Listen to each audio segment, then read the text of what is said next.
third person learning. I know that's a really odd topic, right? Third person learning.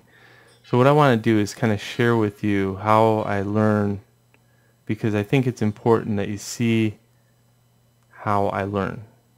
Okay? I feel that.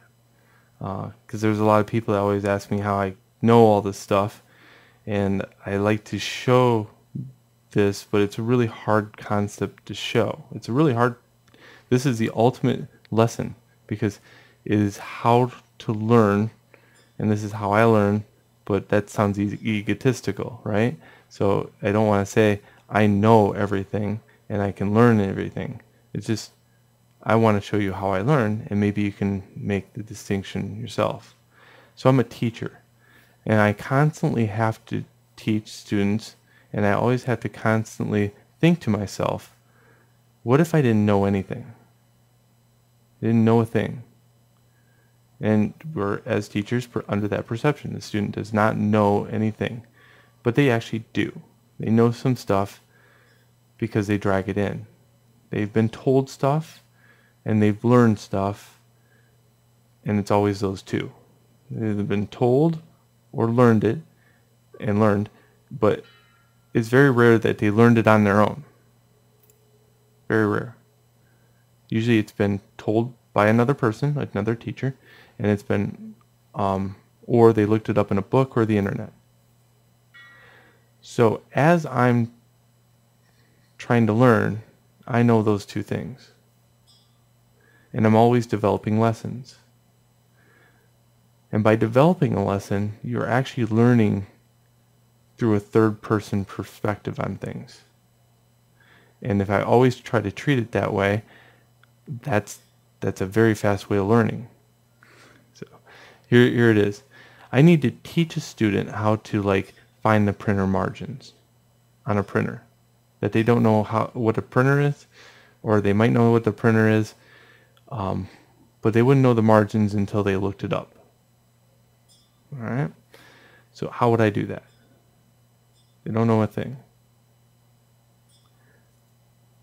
And even if they did know a thing, I pretend they know nothing. Even though that's mean. But it's not. So let's go new. They know that this is confusing. Because as soon as it pops up on the screen, it's big for one. And another thing is, it's in a different language. It's in points. They don't know points. Okay? So I'll show them, hey, first off, you probably know inches. And in their head, I know that makes physical sense, and they can relax. They've probably relaxed by now. Then they'll look at the size, because those are numbers. That's confusing for them. And I'll say to them, well, we need to know the margin. So what will happen is we don't know the margin. So let's zero that out.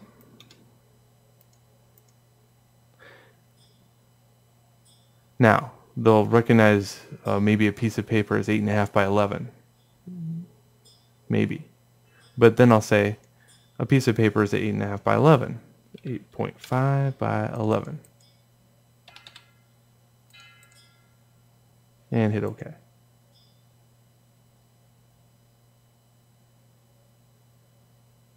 Now, by now, you'll understand that as a teacher, you'll forget what the actual lesson is. Because your brain always wants to go back to just what they know as easy. So you have to constantly remind yourself that the student knows nothing at this point. The screen pops up and it looks confusing for them. They know nothing. So you have to always kind of put yourself back into that shoe. So I'll say, well, you know a shape. Take a shape out. Click and drag it out. You've done that because you've probably done it in another program. And I'll say, hey, this shape, it has a line to it. How about fill? I know they realize they might have fill from a different program. I'll have to fight that. And I'll say, well, let's go to the properties of that. Let's right click. Right click on stuff. It's very important to right click on things. Go to properties. And you're going to find colors. And colors is the answer. I want them to fill something. So I'll say, fill with black. Okay, they have a personal reward at this point. They made a little thing and then they made it black, and it's just a personal reward. And I'll say, hey, there's opacity here. Opacity is the ability to have it be a little bit transparent. It fades off. Transparency, just like Saran wrap is transparent. And I'll try to relate it to something that they know.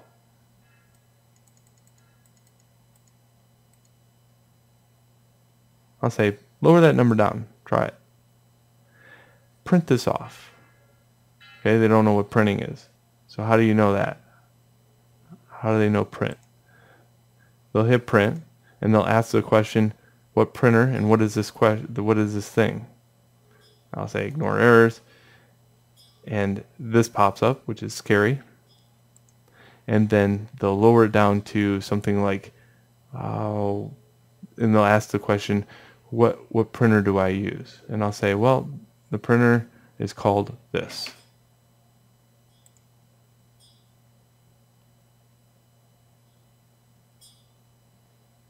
And print.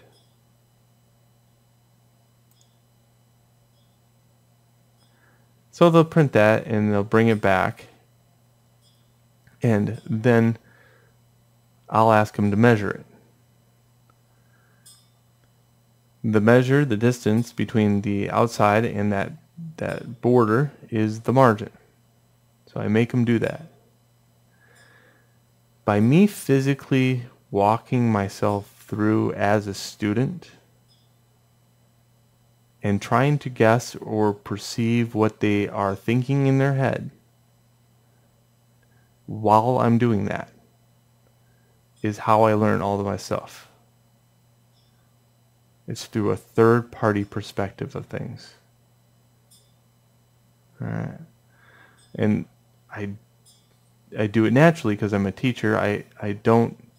I didn't realize, that is actually a very quick way for students to learn, and I've noticed that because, sometimes I'll teach them the way I am taught, which is that.